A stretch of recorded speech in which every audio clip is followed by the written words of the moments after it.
Hi everybody, I'm Martin Harper from GMD Online. I am the designer of the Core RPG and the owner of GMD Online. Today's video is going to be about powers and how we are going to streamline the powers in the Pegasus Engine version of the Core RPG, which is our version 2. So we're going to have a look at how they are currently and how we are going to streamline them for our next edition. So currently you gain X amount of powers based on your focus, and then you use energy to actually activate those powers during gameplay. Now, the superhero element of it, well, we come to the superhero element in a minute. I'm getting a bit ahead of myself. What are powers? Powers are a universal term that we use for anything that is beyond specialization stats, racial abilities and perks in the game. So powers can be any sort of magical ability, blood ability, if you're playing some sort of vampire style game. They can be some sort of dark entity blessings, they can be superpowers, spells, prayers. They can be psionic powers, they can be magical weapons, magical armor, super vehicles, you name it, it can be used for that purpose.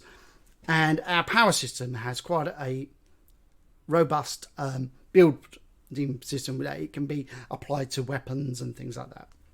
So I'm not going to go into too much detail on all of that. That's going to be in the rules for you to explore and read when they're available, or you could go and have a look at our Core RPG to see how they work there. The difference between them is the way you purchase your powers. Now we're going to go through all the powers and we're going to revise like how much they cost to purchase, their activation cost to sort of coincide with the new system. So before you would spend the energy, say for example, Bodyguard here costs 4 powers to use, and Sergeant Shields wanted to activate it. She would activate 4 energy points. She uses her Bodyguard is now active, and whilst active powers are remaining active, she doesn't regenerate these energy, so she can't use the energy for anything else. And say she deactivated, each turn she would gain 1 energy point back.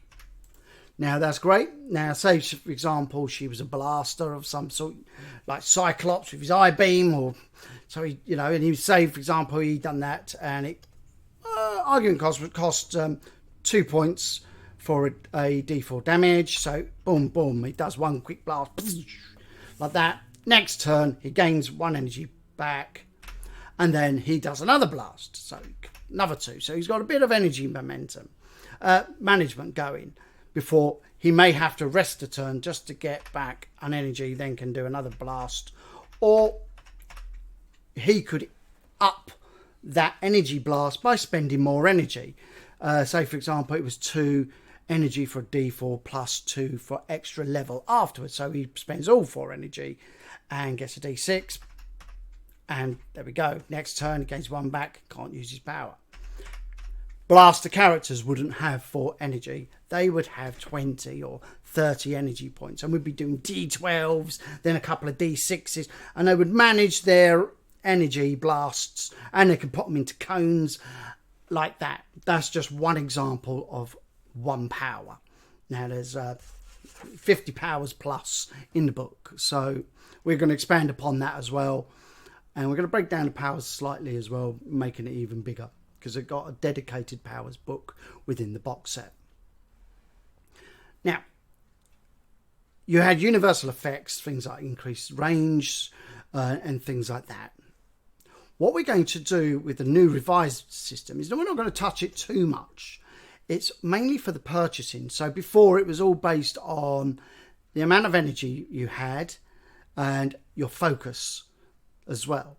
So you would gain energy points based on your focus. That's not going to change. So if you've got a D6 focus, you would have 6 energy. What it will change is permanent power won't remove your focus. So we've got one character who was super strong, so he had to get like a D12 focus. That was all those character points spent, which we're not using character points in character creation now. There's a different system to that, so that feeds into this new power system beautifully. But go and watch the separate video on that. So he had this D12, and plus then all the superhero buff that went on top of that to get his 30 points, to then spend getting strength levels and physique levels to make him super strong and super tough. And he was left with no energy, so he couldn't do quick bursts of speed or recover hit points using energy like the basic rules on page 38, I think, currently. And had he used the build using this new idea we're doing, he wouldn't have such a high energy because he doesn't need it. He can possibly just get away with D4 because we're all permanent powers and always on. And they didn't require activating because we're permanent and always on. So he can get away with D4, allowing him to up his strength and physique naturally, making it even stronger, or going into some more specializations or perks, which would be handy for such a character. So what we're going to do instead is we're going to have a new system called the Purchase Power Points, PPPs, and you get 5 PPPs in the bonus points, bonus actions of the character generation. Go and watch the video to understand what I'm talking about there. So a standard fantasy character could potentially buy a magical ability of 5 PPPs, and instead of having that magic, you could say, oh, it's going to be a sword that gives me a bonus to attack and extra damage, and spend those points developing a blade or a sword. Or it could have just a one-off ability,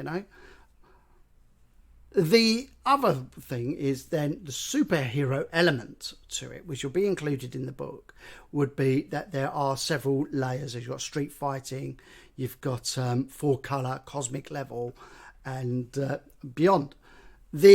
So they will give you a batch of points, PPPs, to build your superhero, depending on your campaign style you're playing. So if you're doing a high fantasy, you could say, okay, all characters have got some sort of magic ability or weapons or spells or whatever. You'll gain 10 PPPs to spend how you wish. And then those PPPs is you build, using a power system, your abilities or your spells or your powers by purchasing the power at its cost. Say, for example, Bodyguard might cost 4 points, and then Bodyguard's not a good one actually because it's got no extra buffs to it. Let me have a look at armor. I think absorption. That's a good one. So say, for example, absorption. It says here currently it's 1 energy per level. So let's use that for our example, because we're going to change all the costs in that.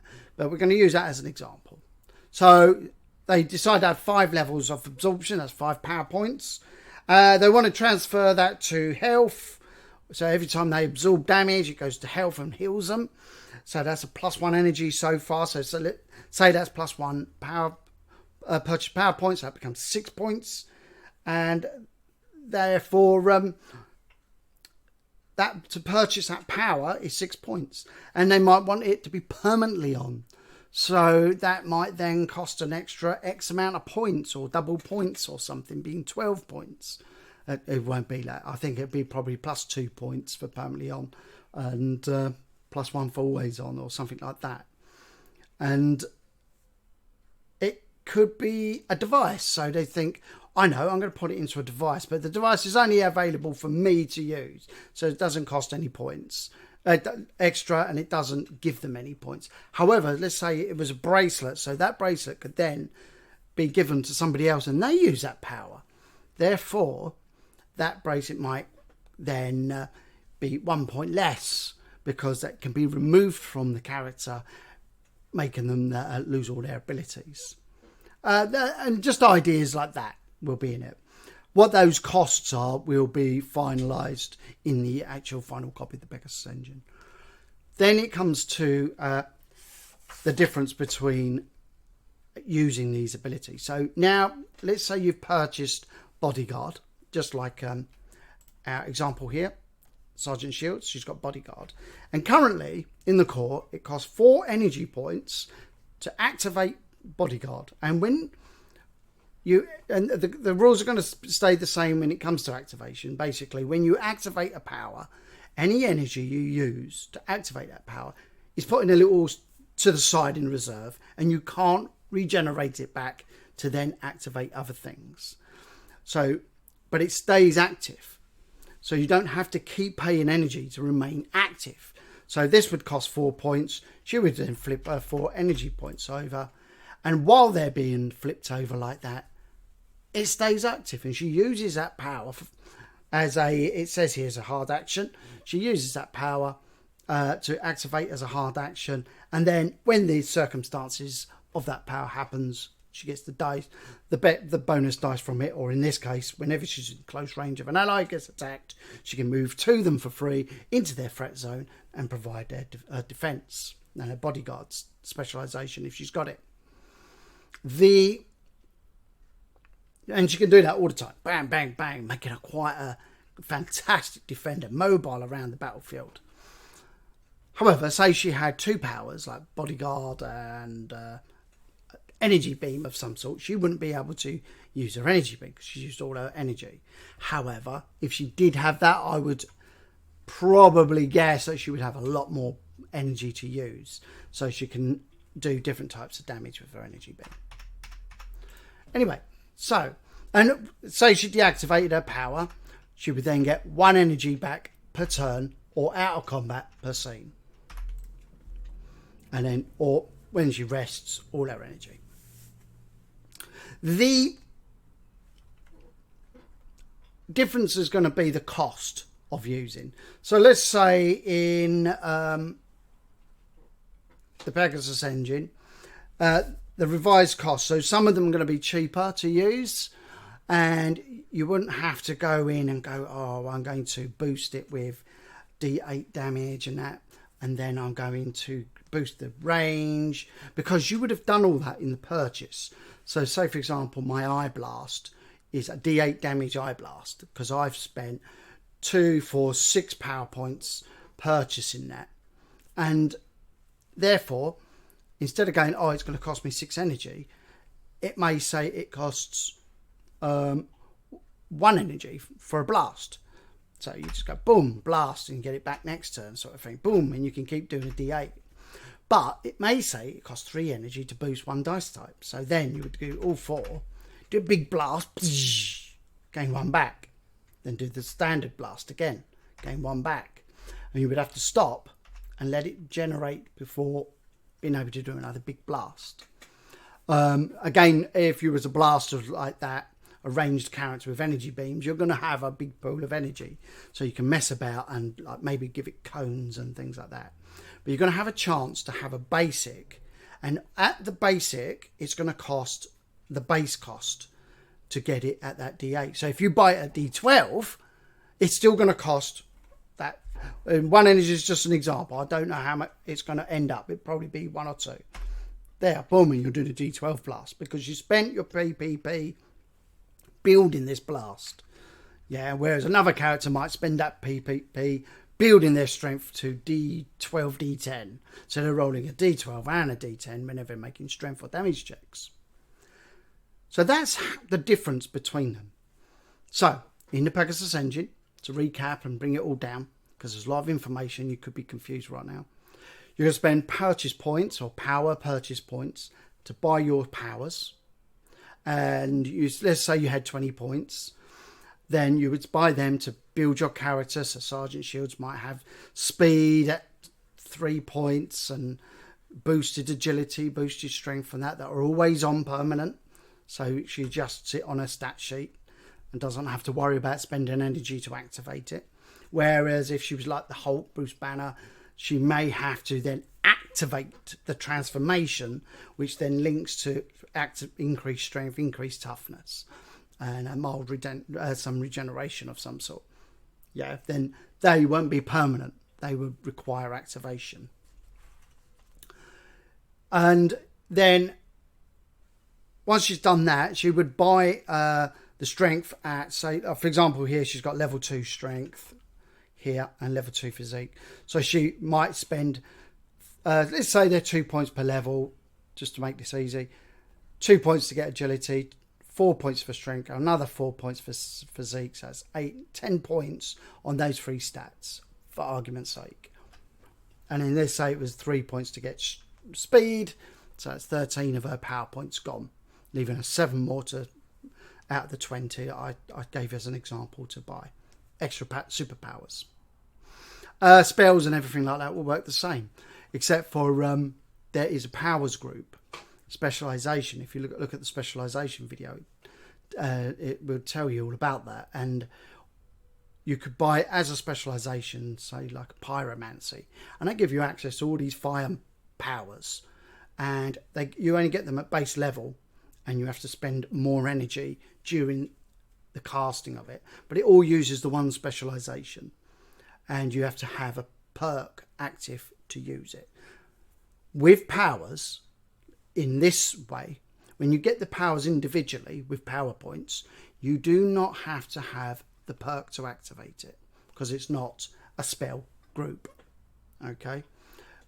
It is an individual power. So you could have like a spell that you're specialized in like this. You paint PPPs on it. You could have a specialization linked to it to give you extra dice for success if it requires a dice roll. But you don't need to have any perks active to use it, because it's its own entity, separate from any power groups. So you buy all your powers individually.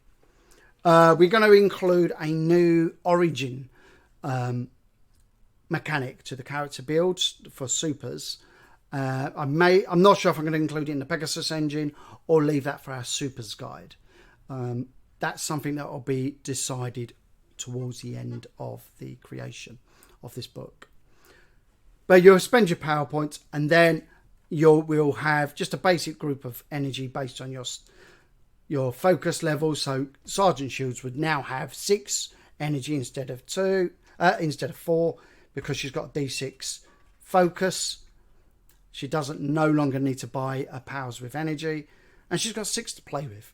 So she could like spend 3 to, from page 38 to move close range somewhere, then use, say, a power for 2 points, and then still got 1 left, gets that back next turn, and then decides not to use it, gets 1 back, uses the power, and she can manage her powers easier like that.